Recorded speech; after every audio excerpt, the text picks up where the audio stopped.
کام ہمیں بہت زیادہ مشکل لگ رہے ہوتے ہیں، لیکن کیا آپ کو پتا ہے کہ یہ مشکل کام، مسئلے مسائل اللہ کے صرف ایک کن کے منتظر ہیں۔ ہمیں لگتا ہے کہ اس مسئلے کا کوئی حل نہیں نکل سکتا ہے، اس بیماری کا کوئی علاج نہیں ہے، یہ جاب حاصل کرنی ہے لیکن اس کا کوئی راستہ نظر نہیں آ رہا ہے، ہمیں فلاں چیز خریدنی ہے لیکن ہماری حیثیت سے باہر ہے۔ لیکن یہ سب مسئلے مسائل چیز لینا اللہ کے صرف ایک کن کی مار ہے۔ اللہ نے کن کہنا ہے اور آپ کے مسئلے چٹکیوں میں حل ہو جا رہے ہیں۔ کہاں سے وسیلہ نکل آئے گا، کہاں سے راستہ نظر آ جائے گا، کہاں سے مدد آ جائے گی، ہمیں پتہ ہی نہیں چلے گا، ہمیں سوچنے کا موقع ہی نہیں ملے گا اور وہ مسئلہ منٹوں میں، چٹکیوں میں حل ہو جائے گا۔ لیکن اس کے لیے آپ کو کون سا راستہ اختیار کرنا ہے، دعا کیسے مانگنی ہے، استغفار کس طریقے سے کرنی ہے، کیونکہ دیکھیں جب آپ دعا کا راستہ اختیار کریں گے تبھی تو اللہ آپ کے لیے راستے آسان کرے گا، آپ کی مشکلات کو آسان کرے گا، آپ کے راستے کھول دے گا، آپ کی زندگیوں میں پھول کھل جائیں گے، آپ کی ہر جائز خواہش پوری ہونا شروع ہو جائے گی، آپ کی زندگی میں نعمتوں کی فراوانی ہو جائے گی انشاءاللہ تعالی۔ السلام علیکم جی and welcome back to my channel. امید ہے کہ میری یوٹیوب فیملی ٹھیک ٹھاک ہوگی، خوش باش ہوگی۔ الحمدللہ آج کل ہمارا چینل بہت اچھا جا رہا ہے، دن بہ دن ہماری یوٹیوب کی جو فیملی ہے وہ بڑھتی جا رہی ہے اور اسی کی وجہ سے ہر روز مجھے ایک نئی موٹیویشن ملتی ہے اور پھر ایک نئی ویڈیو کے ساتھ میں دوبارہ سے آپ لوگوں کے سامنے حاضر ہو جاتی ہوں۔ اچھا جی، ہم جو اشرف المخلوقات ہیں نا، ہمیں کہا گیا ہے کہ ہم خطا کا پتلا ہے۔ ہم لوگ ایک دن میں، ایک گھنٹے میں اللہ جانے کتنے گناہ کرتے ہیں، لیکن اکثر گناہ ایسے ہیں جن کا ہمیں علم ہوتا ہے، ہمارے دل میں پچھتاوا ہوتا ہے اور ہم اللہ پاک سے اس کی معافی مانگ لیتے ہیں، لیکن اکثر گناہ ایسے ہیں جو کہ ہم سے انجانے میں ہوتے ہیں، ہمیں اس کا علم نہیں ہوتا ہے، کوئی کلمات ہم سے اس طرح کے ادا ہو جاتے ہیں، کوئی اس طرح کا عمل ہو جاتا ہے جس سے اللہ پاک ہم سے ناراض ہو جاتے ہیں اور دیکھیں کہ اللہ اور اس کے بندے کے درمیان اس کے گناہ حائل ہوتے ہیں۔ اور جب ایک انسان کو محسوس ہوتا ہے نا کہ بھائی اب تو میرے گناہ بہت زیادہ ہو گئی ہیں، اب میرے دل پہ بہت زیادہ بوجھ ہے اور اب مجھے اللہ کی طرف رجوع کرنی چاہیے، سچے دل سے اللہ سے توبہ کرنی چاہیے، تو یقین کریں کہ ایک انسان کا نا یہی ٹرننگ پوائنٹ ہوتا ہے، یہیں سے ایک انسان کی زندگی بدلنا شروع ہو جاتی ہے۔ اور جب ایک انسان اللہ پاک سے سچے دل سے اپنے گناہوں کو یاد کر کر کے توبہ کرنا شروع کرتا ہے نا، اور اپنے انجانے میں کیے گئے گناہوں سے بھی توبہ کرتا ہے نا، تو یقین کریں کہ یہیں سے پھر آپ کی دعائیں قبول ہونا شروع ہو جاتی ہیں، آپ کے زندگی میں نعمتوں کی فراوانی ہونی شروع ہو جاتی ہے۔ اور پھر یہاں پہ جب آپ دل میں بھی کسی چیز کی خواہش پیدا کرتے ہو نا، دل میں بھی سوچتے ہو کہ میں نے اللہ پاک سے یہ چیز مانگنی ہے، آپ کے دل میں کسی بھی چیز کی خواہش ہی پیدا ہوتی ہے نا، وہیں سے اللہ پاک آپ کی وہ خواہش، وہ آپ کی دعا، وہ آپ کی آرزو پوری کر دیتے ہیں۔ اور میں کہتی ہوں کہ جب آپ کی زندگی میں یہ لمحہ آئے نا، پھر آپ پہ اللہ کا شکر واجب ہو جاتا ہے، لازم ہو جاتا ہے۔ پھر آپ کو چاہیے کہ آپ اٹھتے بیٹھتے نہ صرف اللہ کا شکر ادا کریں بلکہ استغفار کی تسبیح کو بڑھا دیں، اس کو اپنا معمول بنا لیں تو کیا ہی اچھی بات ہوگی۔ صبح شام اٹھتے بیٹھتے اس کے کوئی لمٹ نہ رکھیں، بس ہر ٹائم سچے دل سے پڑھتے جائیں استغفر اللہ ربی من کل ذنب واتوب الیہ۔ اور اس کے علاوہ جو ہے آپ ہر نماز کے بعد، ہر فرض نماز کے بعد نا یہ دعا ایک دفعہ لازمی پڑھا کرے، اللہم اعنی علی ذکرک و شکرک و حسن عبادتک، کیونکہ اکثر اوقات ہمیں دل میں تو ہوتا ہے کہ بھئی ہم بہت بلیسڈ ہیں، ہمارے پاس زندگی کی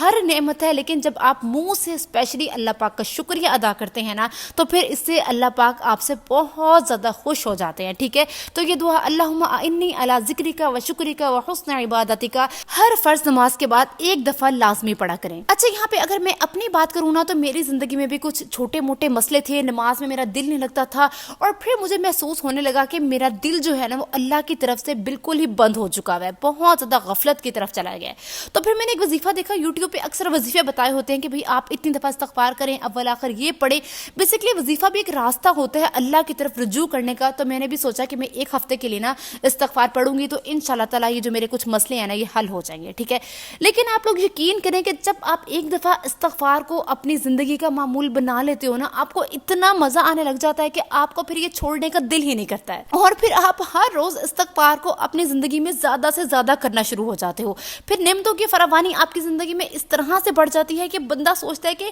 میں کتنا گناہگار بنتا ہوں اور اب میرا رب مجھ پہ کتنا مہربان ہو گیا ہے، میں جو چیز اپنے منہ سے نکالتا ہوں میری پوری ہونے لگ جاتی ہے، ارے یہ نوکری مجھے مل گئی، اس کا تو میں نے سوچا ہی نہیں تھا، یہاں پہ تو اتنا کمپٹیشن تھا، میرا تو اتنا میرٹ بھی نہیں تھا، یہ نوکری مجھے کس طرح سے مل گئی، کس طرح سے میرا اپروول ہو گیا، فلان چیز مجھے چاہیے تھی، ارے یہ گاڑی مجھے چاہیے تھی، میں تو کاش کہہ کے سوچا کرتا تھا اور یہ مجھے مل گئی، میں نے تو سوچا بھی نہیں تھا، میرے پاس تو ایک گھر نہیں تھا اور آج میں کتنی زمینوں کا مالک بنا بیٹھا ہوں، کہاں میرے پاس ایک مکان کے کرائے دینے کے پیسے نہیں تھے، آج اللہ پاک نے مجھے اپنے گھر سے نواز دیا۔ دیکھیں اللہ کے لیے کچھ بھی ناممکن نہیں ہے، اللہ کے پاس کوئی کسی چیز کی کمی نہیں ہے، بس ہمیں مانگنے کا طریقہ نہیں آتا ہے۔ ہم نے پہلے استغفار کرنی ہے، اپنے رب کو راضی کرنا ہے اور اس کے بعد پھر ہم جو دعا مانگیں گے نا وہ قبول ہونا شروع ہو جائے گی۔ اچھا دیکھیں، استغفراللہ پڑھنے کی یہ جو دل میں خواہش پیدا ہوتی ہے نا، بیسیکلی یہ اللہ پاک ہدایت کا راستہ اس انسان کو دکھا رہے ہوتے ہیں۔ یہ اللہ کی طرف سے خاص کرم ہوتا ہے، ایک خاص عنایت ہوتی ہے۔ دیکھیں، یہ تو ہم سب کو پتہ ہے کہ بھئی استغفراللہ پڑھنا ہے، اور استغفراللہ کا مطلب یہ ہے کہ ہم نے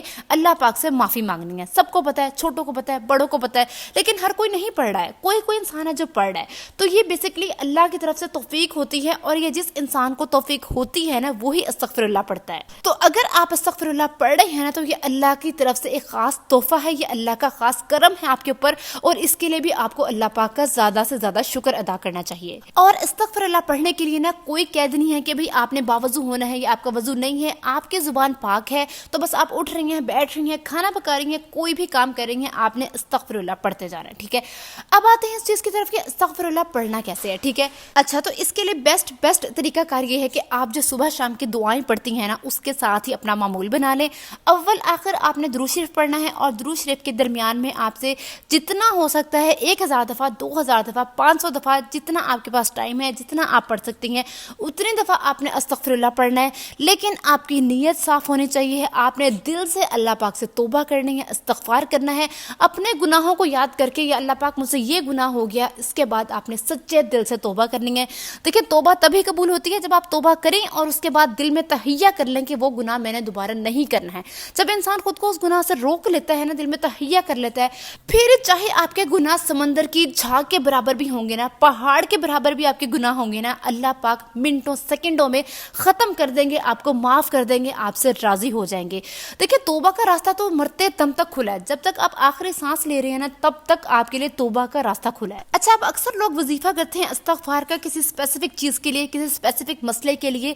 لیکن میں کہتی ہوں کہ آپ استغفار جب پڑھتے ہیں نا، تو دل میں یہ نیت کر لیا کریں کہ یا اللہ پاک میری ساری مشکلات کو دور کر دے، میری ساری جائز خواہشات کو پورا کر دے، میرے لیے آسانیاں پیدا کر دے، اور اپنے لیے، اپنے والدین کے لیے، اپنے اولاد کے لیے، اپنے بہن بھائیوں کے لیے، ان کے ازواجین کے لیے، اور اپنے بہن بھائیوں کے اولاد کے لیے، ان سب کے لیے رحمت کی، ہدایت کی، ناگہانی آفات اور ناگہانی اموات سے بھی بچنے کی دعا اللہ پاک سے لازمی مانگا کریں۔ آپ جب بھی اللہ پاک سے کچھ بھی مانگتی ہیں نا، تو سب سے پہلے اللہ پاک کی شان، اللہ پاک کی بڑائی جو ہے وہ بیان کیا کریں، ٹھیک ہے۔ اللہ پاک کی تعریف کیا کریں کہ تو کتنا عظیم ہے، تیرے لیے کچھ بھی ناممکن نہیں ہے، تو رحمان ہے، رحیم ہے، کریم ہے، بخشنے والا ہے، معاف کرنے والا ہے، ہدایت دینے والا ہے، ہمارے اوپر اپنا رحم فرما، کرم فرما، ہمیں گمراہ ہونے سے بچا، ہمارے دلوں کو ایمان کی روشنی سے منور کر دے، اور ہماری زندگی کو مشکلات سے، پریشانیوں سے دور کر دے، ہمارے ماں باپ پہ رحم فرما، ان کی زندگی کو خوشیوں سے بھر دے، ان کی زندگیوں سے جتنی بھی مشکلات ہیں، پریشانیاں ہیں، بیماریاں ہیں، ان سب کو ہمیشہ کے لیے ختم کر دے۔